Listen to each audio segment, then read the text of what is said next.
What's up, everyone? This is Isaac from Hunger Smash Fitness. I hope everyone's having a really good day today. Just wanted to do a video today on what is old man strength. I'm sure everyone's heard that term before, old man strength. You all know that older gentleman who just has freakish grip strength, it seems unnatural. It's uncanny that they can still be that strong when they're older. Or you've run into I'm sure everyone's run into older gentlemen in the gym who just say, oh, back in my day I used to do X, But I wanted to talk about that a little bit because I know a lot of people seem to have the impression that during high school or college time is kind of when your strength reaches its max and then never again after that. And a lot of people that I've run into kind of seem to have that impression where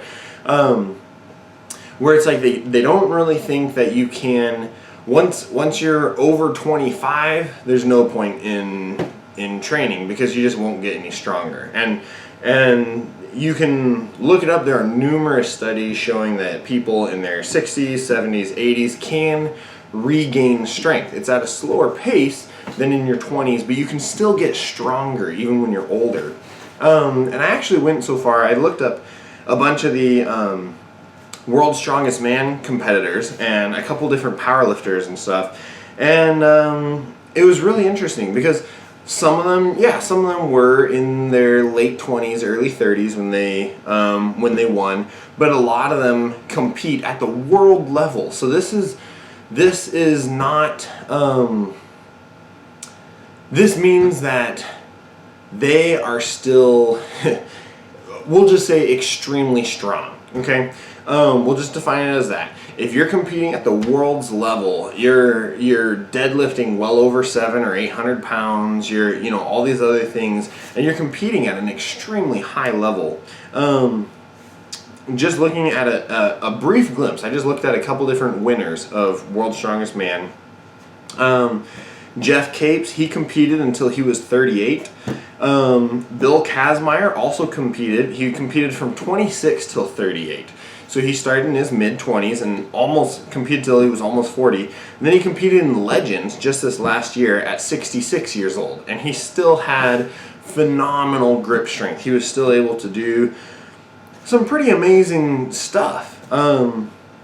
Brian Shaw started competing when he was 29, and he's currently 37 and he's still competing. Zydrunas Savickas, Zydrunas, I think, is a little bit of an anomaly because he's probably, in my opinion, I think he is the greatest strongman of all time. Just because of his records, because of how consistent he was, and just how good he was at basically everything.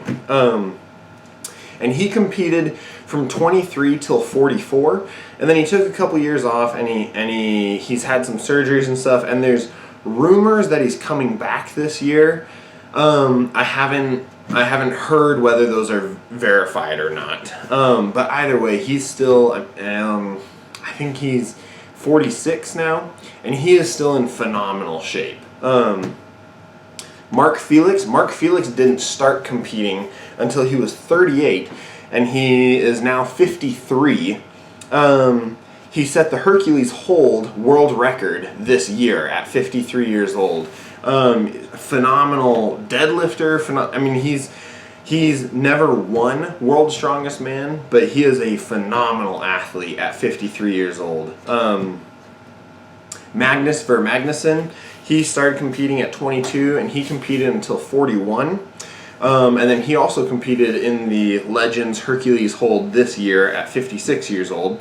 And again, I think he did it it was over a minute. I don't remember his exact time for doing the Hercules hold. And so again, phenomenal grip strength. Let me see some of the other ones. Oh, Donnie Thompson was one that I went to look up. He is a power lifter, and he did a 3,000 pound total. So a total means that it's the deadlift, bench, and squat, or actually they do squat, bench, deadlift. So he did 3,000 pounds between those 3 lifts at 46 years old, which is phenomenal. Coan is probably one of the greatest powerlifters of all time.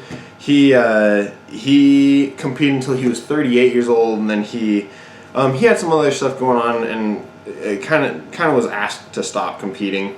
Benedict Magnuson, he's competed from 20 till 36, and he had a couple years off. He got married, had some other stuff, injuries and stuff they had to have dealt with. But he's talking about coming back and setting the deadlift world record. He wants to try and break Eddie Hall's 500 kilogram deadlift record. So that's over 1,000 pounds.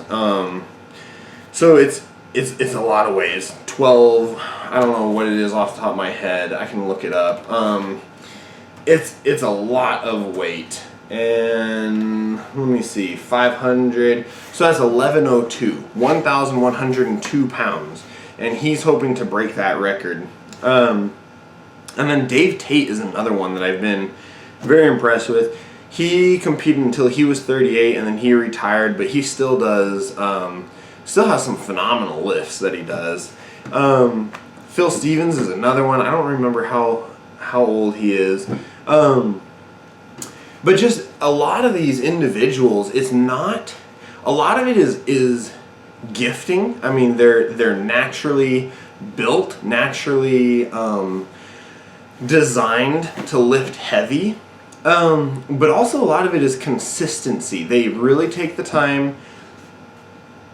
They're doing their injury prevention. They're stretching, rolling out, doing all this other stuff, being very proactive about it, to make sure that they stay healthy and that they can compete at this level for a long time. And you can see a lot of them compete into their 40s. And this is at the world stage. So this isn't going to your local gym and trying to be the biggest guy at your local gym. This is representing your country on an international platform. A lot of these people have world records and everything set at this time. So I just wanted to put a video out there and just say, like, it's never too late to start resistance training. And I can do another video on the benefits of resistance training and on bone health, bone density, and the minerals and nutrients and everything else. And then also the way it increases your metabolism, and so it helps it helps fight obesity and everything else. Resistance training is phenomenal, and just because you're over 25 years old doesn't mean that all of a sudden you can't squat anymore.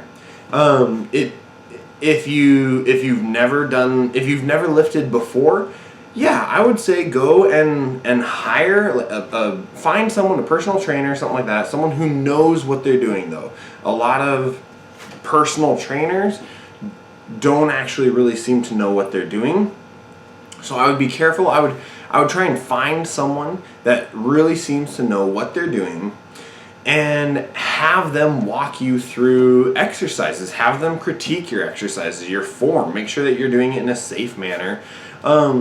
Check your muscular imbalances. I mean, go to physical therapy and figure out where you're weak, where you're, what you need to work on. But if you have health problems, almost of any sort, resistance training almost always helps with that. And as you can see from all this, it doesn't, just because you're past your 20s doesn't mean you have to stop. It doesn't mean that all of a sudden there's nothing left for you. So I would just take that as a little bit of encouragement. And if you're considering trying to get into shape, do it, because it's so much better for you in the long run. So anyways, that's about all for today. I just wanted to do a quick video on that, kind of on old man strength. If you have any questions or anything, feel free to ask me. Yeah, and please like and subscribe to the video and let me know what you think down below in the comment section. So anyways, this is Isaac, and that was my discussion on old man strength and some of the importance for resistance training. So remember to always improve that 1%. Thank you.